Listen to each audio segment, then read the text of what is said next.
The day is September 22nd, 2022. It's a Thursday. Thanks for watching the Calvary briefing. Do you have a following?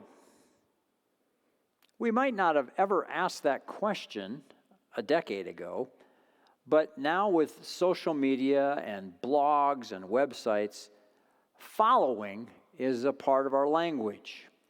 We follow others on social media, and sometimes we are followed back.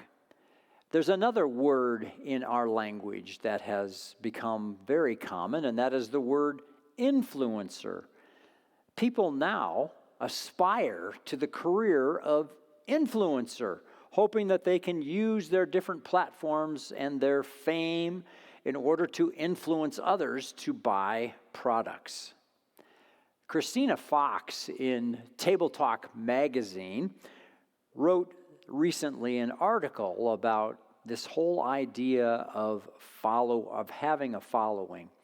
And she writes, "I've been personally struggling with the idea of having followers and being an influencer.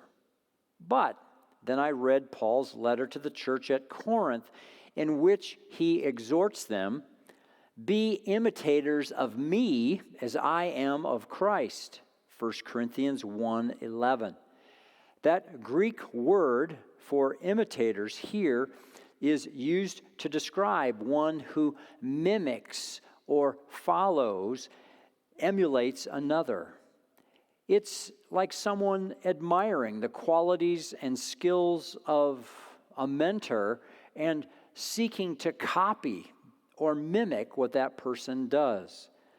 Paul urges the Philippians to do the same thing. We know from reading the New Testament that our Savior, Jesus Christ, encouraged us to follow him, to do the things that he does.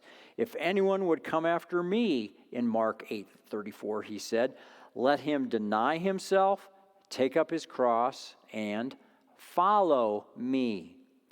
And the night before he was betrayed, Jesus wrapped a towel around his waist and washed his disciples' feet, something that a normal Jewish man would never do. This was a dirty task for the lowest of the low servants. After doing this, Jesus then said, "If I then, your Lord and teacher, have washed your feet, you also ought to wash one another's feet.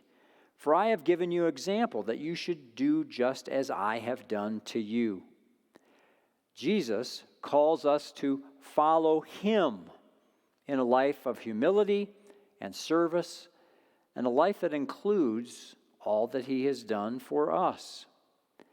So as followers of Jesus, we are called to both follow him and to make disciples who also follow him. And the act of making disciples means that we have to tell people to follow us, because they have to see what it looks like to follow Jesus. And so we help them to see what it looks like to follow Jesus by living that out in front of them and even encouraging them to follow us. This means that we also influence them in order to follow the Lord. Now, whether those who follow us are little ones in our homes, or people perhaps in the office next to us, or even people who listen to us publicly teach, we all have influence, and there are people in our lives who follow us, even in small ways. We are all influencers of Christ in some way, in some form. We mimic our Savior, and those around us see what we're doing. With influence comes great responsibility. Social media influencers are known to actually draw an interest to a particular product. They get a air of excitement, a buzz of excitement around that product. That's because people inevitably do what an influencer in their lives is doing. And so that's perhaps why Paul qualifies his encouragement to be imitators of him by adding, "as I am of Christ." We want others to look at our actions and not to see us, but to see Christ through us. And ultimately, we want them to follow and imitate Christ. As football season is underway, I'm always reminded of an incident that happened when my oldest son, Benjamin, was very young, under the age of 2. I was watching my favorite football team, who happened to be the Denver Broncos.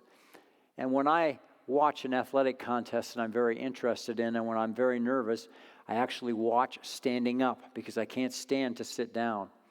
And this particular game was very, very close, and I was very nervous about the outcome. And I was pacing back and forth, and apparently I had my arms behind my back. And Debbie started to laugh in the middle of this key moment in the game. And she said, "Look who's behind you." And there was my 2-year-old son following me back and forth with his arms behind my back as we were watching the Denver Broncos game. You never know who's watching you. As it turns out, every single one of us is an influencer. Every single one of us has some sort of following. So the question is, who follows you, and how can you lead them to Christ?